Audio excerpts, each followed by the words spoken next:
What is up, guys? We're doing a little bit of a different format this week. I am going to wake up super early and hike up this mountain. In the meantime, I will answer your questions that came into our customer service inbox. I will give you updates on NAFs, and I will bring a drill along to fix a door. Let's go!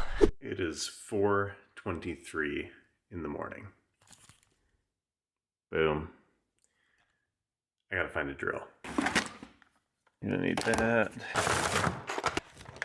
That guy. Maybe that guy.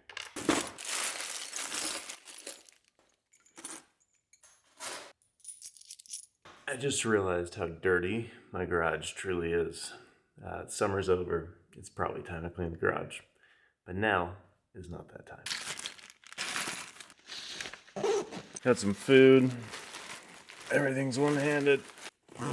One-handed nightmare. I think one of the coolest things about Utah is that I live 15 minutes from a beautiful, beautiful mountain range, and I can wake up at 4:30 in the morning, and I can be there in about 15 minutes, and I can go see beautiful, delightful places in the world.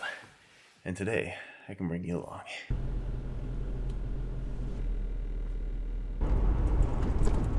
Oh, it's early.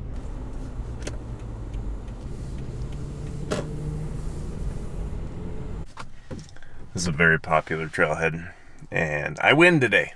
I'm first here, 4:46.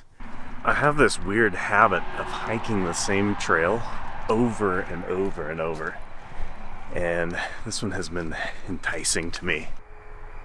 You won't be able to see any of this on camera, but the stars this morning are a delight. It's amazing to see the galaxies out there. We're gonna go until it gets light, see if we can make it to the cabin this morning. Probably do a couple thousand feet of elevation gain, a couple of miles, with the goal to get to work at some point today. There's something in the weeds up there, something big. What do we got there? Oh, that was a bird or a bat or something. It scared the bejeeber jabbers out of me.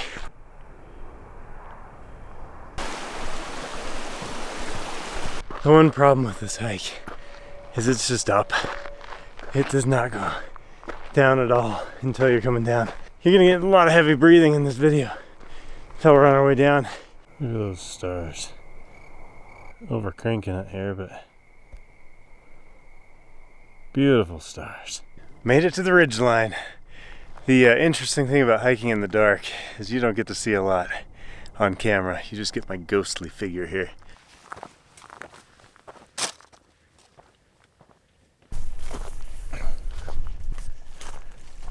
Kind of has murder shed vibes.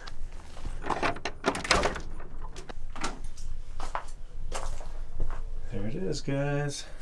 It looks like somebody's cleaned it up a little bit. There's some improvements going on here.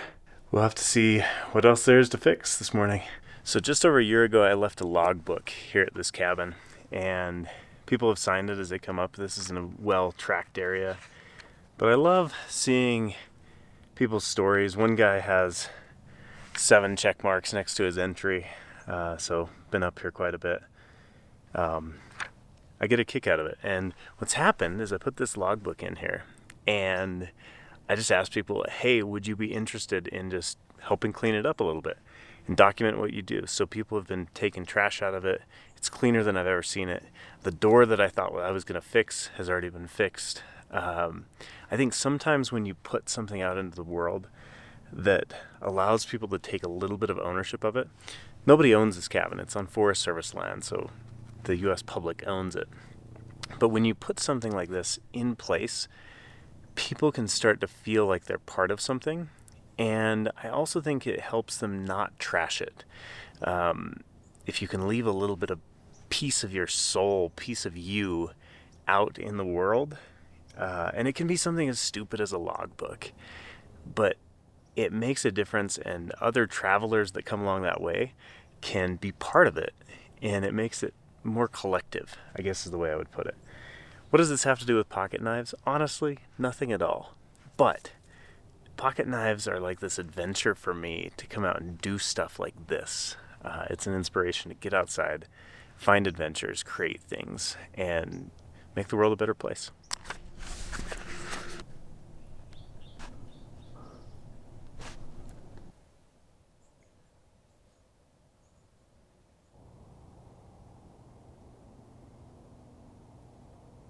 This is the view out the door.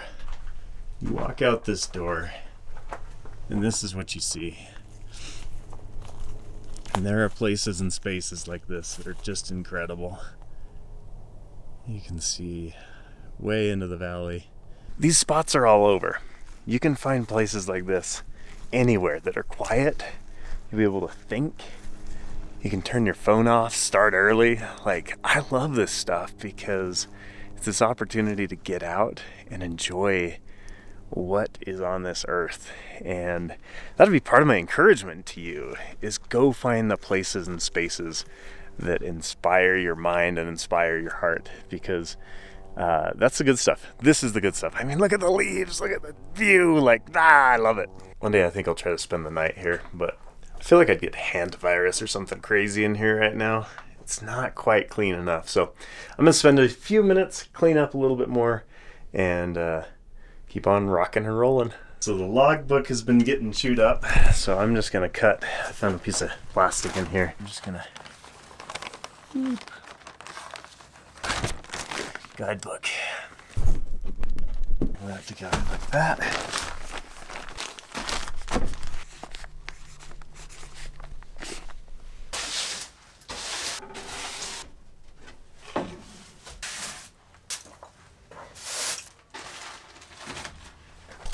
The door in here had fallen off this hinge. It looks like somebody has come in and thrown that hinge in there. I'm not a man who packed a drill all the way up here, an impact driver all the way up here not to use it. So I'm going to repair that door just a little bit since I'm here.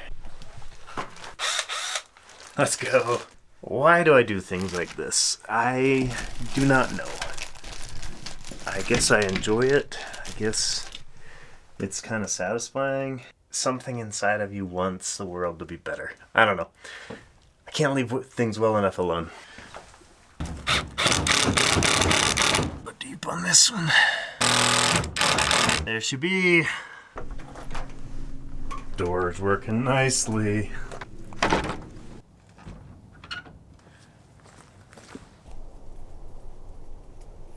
I started early this morning, and I just made the decision that I am going to do this in a loop.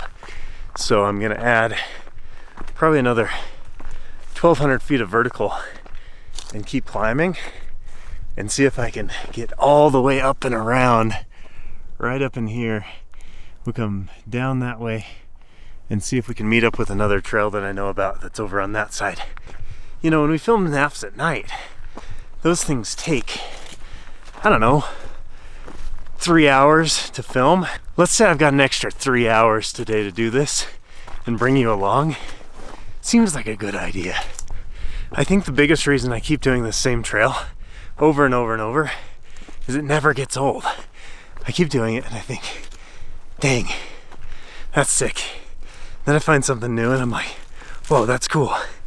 And so I keep doing it over and over because it's new every time. I get a kick out of that.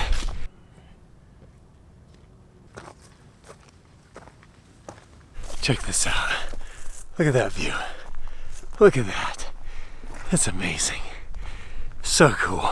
I get up super early and I hike and it hurts, but it's for the view, man. It's so good. Like, you look down there, you can just see forever. The quaking aspens are changing colors. The leaves are all changing. You can't beat this. It's so good. While I'm doing this,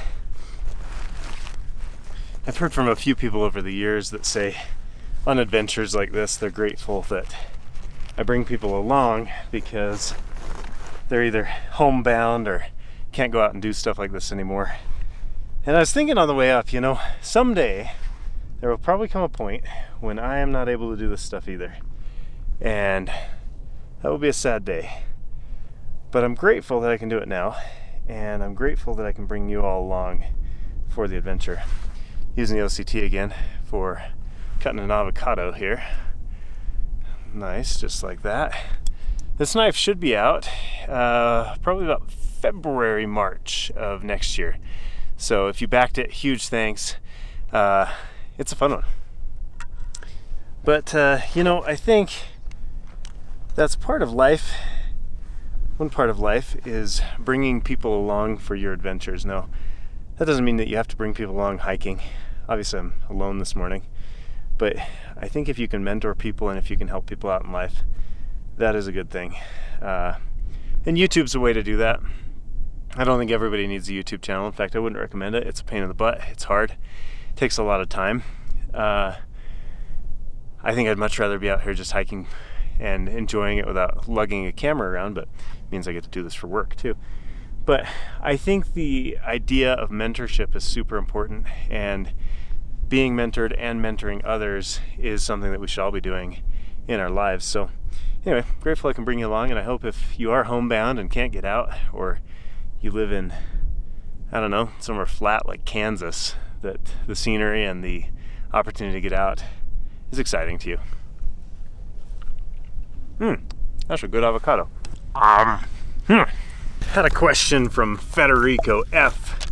He said, I was already backing 2 OCTs, but Maurice Move's video almost made me back a third, which is cool. The other thing is, he said, also thought, how about an OCT with a Tonto blade? I love the enthusiasm, Federico, but it's gonna take us a minute. New product development takes a long time, and you kind of have to see how the market responds to it. So if the market likes the OCT, we'll probably add new models, right?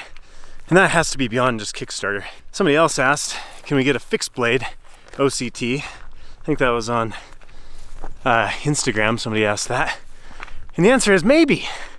If the people like it and the people buy it, then we do more models, right?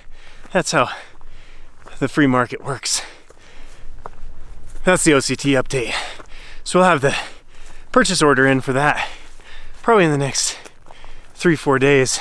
We are close to ordering the OCT, getting that one out. This next question is from Stephen R. Yes, when will you make a NAFS USA folder? I love that question because as soon as we can is the answer. But also, there's a challenge with folders made in the USA. So pretty much everybody that has OEM capacity or capacity to make things for other people is totally booked up. Now, I don't know that for a total fact. There might be somebody out there who has extra space. They haven't called me. In China, Taiwan, Vietnam, even Italy, they have extra capacity. And so that's where you see all of these OEM knives coming from, is those places. We will make a USA folder as soon as we have internal capacity to do it. I would anticipate it's probably more than a year to 18 months out. The reality is making a folder in the US takes a long time, and it takes a lot of R&D to get it right. So, Stephen R., great question. Elizabeth T. reached out and asked about when we switched from a flathead to a T10 on the bit driver. That's a great question, Elizabeth. Here's the deal. We had a lot of requests for that T10. When I designed the bit driver, I thought, we only make T6s and T8s on our knives. But I didn't think very deeply about Spyderco's knives. They use T10s all the time. And so we made the decision, maybe about a year ago, to do what's called a running change. A running change is when you don't re-release a product, you make the change mid-flight. So Elizabeth, what we did is we changed the flathead to a T10 and decided to just keep on rolling it. Dang, that's a beautiful spot. Whoa, the elevation's getting me. This next question might be my favorite of the day. This comes from John W. He says, I feel really dumb asking this at 78 years old. First off, I have discovered your great knives and now have 10 with more on the way. First of all, John, thank you. Holy smokes, that's amazing.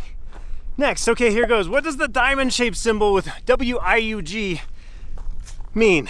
WIUG means, what is up, guys? And that is my maker's mark. So when I design something and it has that WIUG on it somewhere, that means it came off of my desk, straight out of my brain. And so WIUG, that what is up, guys, I decided that would be my maker's mark long ago, probably 5 years ago, 6 years ago. And it is on every knife that I've ever designed, as well as many of the products I've designed. So, John, thank you for being such a huge supporter of knives. I appreciate it. This next one comes from GOA. GOA says, I can't see doing another Kickstarter till I get the last one, Lander 5, just saying. The knife looks cool. I'd probably buy it if I had received the last Kickstarter. I'd back it, but well, you know. I love that, actually, Geo, because when we launched the OCT Kickstarter, we thought, you know, we've got 2 out. We had Little Lulu and Lander 5 out. But we said, you know, new product development has to go on. We have to keep doing this. And so we launched it. And I don't fault anybody for not buying our products. You're gonna vote with your dollar. And if you haven't received your last product, why would you buy another one, right? So I totally get that, Geo. And it's actually the reason we've pushed our next Kickstarter back just a hair, because we want to deliver, what we're trying to deliver is 1.5 Kickstarters before we launch the next one. So we are on track for that. Little Lulu is for round 1 early birds. Round 1 early birds is about to ship probably in the next 2 to 3 weeks. That'll go out, so that's half of that one. And then Lander 5 should be on the water shortly. So we're cruising. In fact, if I may, let's take a quick break and let's get a shop tour. Let's go on a field trip for our field trip to see the new Haas delivered. What is up, guys? Today is a very special day, exciting day. Come on in. This is Tranquility Base, and this is where we're building a machine shop. Over here we have Olga.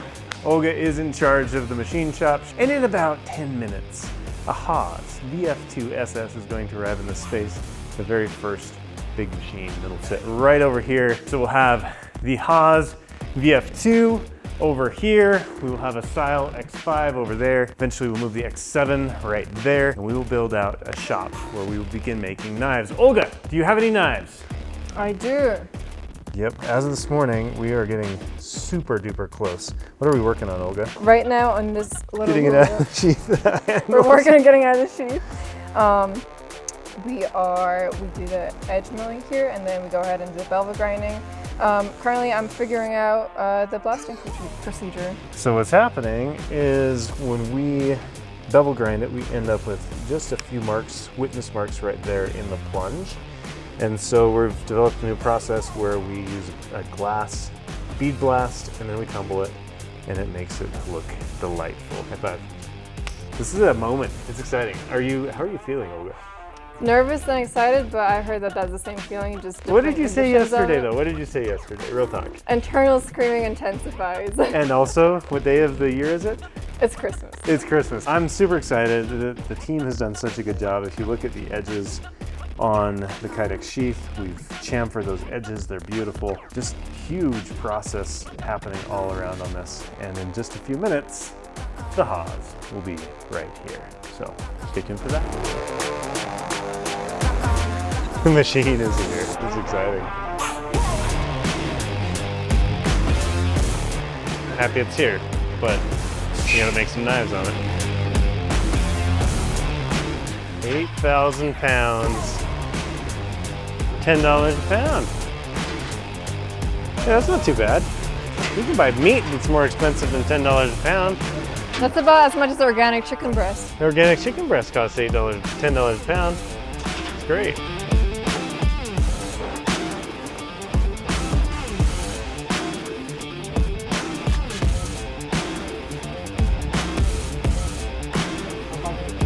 Move that way a little bit. Oh.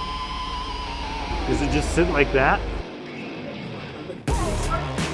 Tres bacanes. Muy bien. El flaco yo. Ni sabemos lo que están en las cajas. It's mine now. I got the paperwork to say it's mine now. Now we gotta make some knives. Olga, good luck building.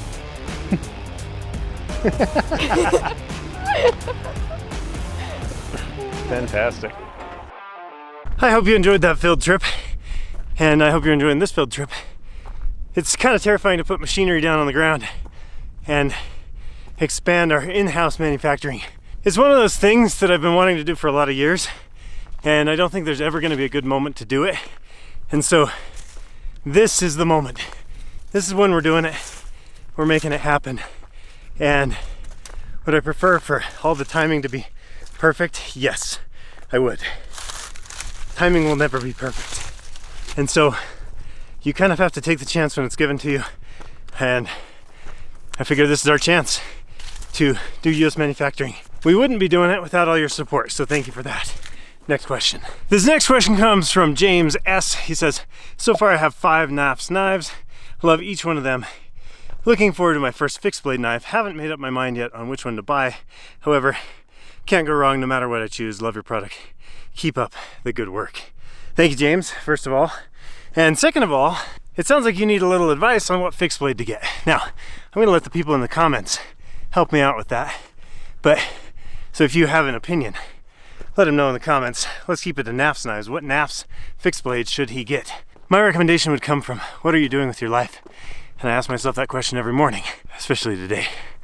But if you're gonna EDC a fixed blade, Lander 4 is a great option. Little Lulu, when it comes out, public market will be a great option. If you're out bushcrafting, dang, I love the Lulu series. The Lulu and the large Lulu are fantastic. So, tons of great fixed blades out there. Thanks for considering NAFS ones. Hot dang, I hit the sun. Got it. I've been in the dark for almost 4 hours hiking. And to hit that sun, that feels good. That is awesome. That's great. Got a couple deer over here. See if I can get them on camera here. Little deer right there. Just looking at me. Our next question comes from Matthew H. Matthew asks, hey guys, big fan since you are at Blade HQ. Could Ben and or Fitz design a utility knife to sell? That would be awesome. Matthew, I have some good news for you. We're working on it. We are in the final phases of designing a utility knife for NAFS. It is called the Uti, which I think the people found one day because we trademark our names when we can. And so the Uti should be out, I don't know, next 3 to 4 months if we can get all the pieces and parts just right on it. So pretty soon, Matthew, great question. On to the next one. I'm getting closer to where I want to go. I'm going to come across this right here, down this way, and then all the way back down. Up one side, back down the other. I don't know how many miles. I think by the time I'm done, it'll probably be 8 or 9 maybe. I don't think I have a meeting until noonish, so I'm just gonna take advantage. The nice thing is I got cell service up here, and I can do this manufacturing meeting from the top of the mountain. Next question, this one comes from Todd J. He says, long-time fan, first-time commenter. I'm preparing an order for a couple knives off your site and had an idea. I own a Big Banter and it's a great knife. Have you thought about making a Big Banter too? Adding a clutch lock to the Big Banter. That would be a banger. You should consider it. I think it would be a great seller. Todd, I so appreciate the suggestion. You know, the Big Banter is funny, and I know there's a few people out there that are really passionate about the Big Banter. The Big Banter was a knife that I designed not for me or what I wanted, but for people that have big hands and wanted a big old knife. And I think I've kind of struggled to understand where I should take that. I do think the option of a Big Banter 2 is a great idea. There are just some things about it I don't quite love, and I think if I were to come back to it, I'd really have to think about what do I want in a Big Banter 2. Sorry, it's a redheaded stepchild. I got a couple of those. Next question comes from Tyler C. He asks, is there any possibility of a Lander 2 in MagnaCut in the future? I'm sure you have already thought about that. Absolutely, we've thought about that. Here's the status on MagnaCut from what I've heard from Niagara. The battle plan is to allow overseas suppliers in Asia to buy MagnaCut starting in January of 2026. In the meantime, we'll probably start playing with Magna Max on various knives. At the moment, it's a little bit hard to find. Honestly, I haven't tried that hard though. We've been in the middle of trying to get the little Lulu up and running. But Magna Max will only be available in Los Estados Unidos. Next question comes from Nick R. Please consider making a Lander with a 3.5-inch blade. Love that. The Lander 2 has a 3¼ inch blade, so I'm gonna say chances of a 3.5 are low. If we do make another Lander that's bigger, I think we'd probably go real big, probably more toward 3¾ inch on the blade, just to distinguish between the two lines a little bit better and make sure we're not doubling up on things. So, ooh, this one's dicey. I like it, I like it. Show you what we're working on here. Oh yeah, there we go. That's where we're headed, is right over there. We gotta cut across a big old bowl. So I'm gonna answer 2 more questions. And then I gotta cruise on out of here, so we'll go back into jet mode. Next up, we got Adam B. Says, I see you're still sold out on the Lander 2 clip point. Not true anymore, restocked. I'm curious, will you offer the paper micarta scales separately or on the classic Lander? I'm not a fan of clip point blades, but really like those scales. We've had a lot of questions about this lately. I think part of that is we started out offering lots of sets of scales, and we've sort of backed off of that a little bit. Part of my philosophy there is I love the switchability, the swappability, the fast swap, all of that. I think it's really fun.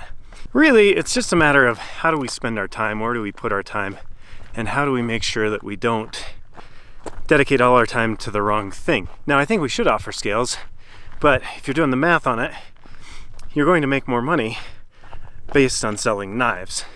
And so NAFS is a knife company. We do make accessories, including scales, but I think first and foremost, we've been putting our time and effort into making knives, and our scale options have dwindled a bit. So the answer to your question, Adam B, is no, the paper micarta scales will not be available for any other knives. But if you jump on the Moon Crew, a lot of times you can switch and swap, and people will swap with you, or you can buy them there from somebody. Ask around, you can usually find what you're looking for. Next one, this came from Instagram. Don't know who wrote it, but it says, y'all should team up with ProTech to make a ProTech NAFS Lander. I love that idea. I love Dave Wattenberg. You know, I like collaborations too. It just hasn't felt like the moment yet. And I think one day we will do something with other companies. Like, I think one thing you gotta remember about NAFS, we are such a young company. And we've been at this 3 years. I think people tend to think, oh, they're a huge company, they're capital rich. And the answer is no, we're not. We're scraping by, we're making it work. And we make it work because people like you support what we're doing. But the truth of it is, every SKU costs us time and money. And so every collaboration is probably 100 emails plus to get it right and make sure that we don't mess it up. So I love collaborations, I'm open to them. But I'm also just trying to keep us in our core focus as a business and make sure that it's healthy before we go too wide or too deep on anything. Except Landers, we're real deep on Landers, we love the Lander. But I think as a business, I'm trying to just run it very sustainably. And so it doesn't always make sense to have tons and tons of collaborations all over the place. I don't know, maybe it does. I should look into that more. I'm gonna try to get a shot here, wide. Whoa, as I fall down the hill. Okay. I've hit the point in the trip where I'd rather be home. I think I'm a little tired, but you know, I think that's part of an adventure is once you decide that the adventure will happen a certain way, the adventure must go on. And so hiking up and around is a great adventure, but it also means I'll probably end this at, I don't know, at least 9 miles, maybe 12, I don't know. We'll head down this ridge line right here. We'll go all the way down this way and then down back into the valley. It's probably a little bit hard to give you a sense of how steep this is. Pretty steep coming down a rock fall. You gotta be careful on these, especially if you're solo. Don't mess around, don't cause a rock slide. In the winter, this also gets avalanches down it. So definitely a steep spot, but just working my way through it. It's probably worth talking just briefly about the NAFS at Night format. We love the show. We love that you all love the show. We also find it really hard to put the show together. It just takes a lot of time and energy. It's awesome, but we also are figuring out what are some things that would take a little less time. I don't know that me hiking for 8 hours is the best use of anybody's time, but I love it. But kind of our goal is to be talking to you all on the regular in ways that keep you in the loop on the brand. One interesting thing about the brand, NAFS, it's solely owned by me and Athena. We own it 50-50, which is cool. We don't have any investors, so we answer to you all, and you vote with your dollars, right? And so we're always grateful that you support what we're doing, and we try to keep you apprised of what we're doing as a business. And so I think we'll do this for a little bit, this Ben Banters sort of idea, just to see if we can limit the amount of time that Jamie has to spend and Austin has to spend. And it means you get a lot of me chit-chatting, but maybe you like that, maybe you don't, maybe you hate it. I have no idea. But that's kind of why we're doing it, is as we've been scaling and growing and building, it's just gotten harder and harder to do naps at night every single week without burning out. And so this definitely doesn't burn me out, although my legs hurt. It doesn't burn me out, and it gives you the opportunity to hear more about what's happening with naps. So if you like this format, give it a thumbs up. Let me know. Let me know. Let me know what you think, and we'll do a few more episodes, and if you guys continue to like it, we'll continue to do it. And there you have it, guys. First episode of Ben Banters on the trail. I hope you enjoyed it. Hope it was informative. If you have questions, you can leave them in the comments, or you can email me at benbanters@nafs.com. I might include you in the next episode. Now, I want to give you a little challenge. I helped fix that door on that cabin. It was a little thing. Your challenge this week is going to be focused on creating. So these challenges would be either creating or exploring. This one was both. But the following week, I would love for you to go out and create something. So go out and fix something in the world. It could be as easy as picking up a piece of litter, or fixing a door frame, or doing something interesting, fun. But go create something this week in that fix it category, something that nobody else wants to do or has the time to do. You go do it. Send me a picture of what you've done, benbanters@nafs.com.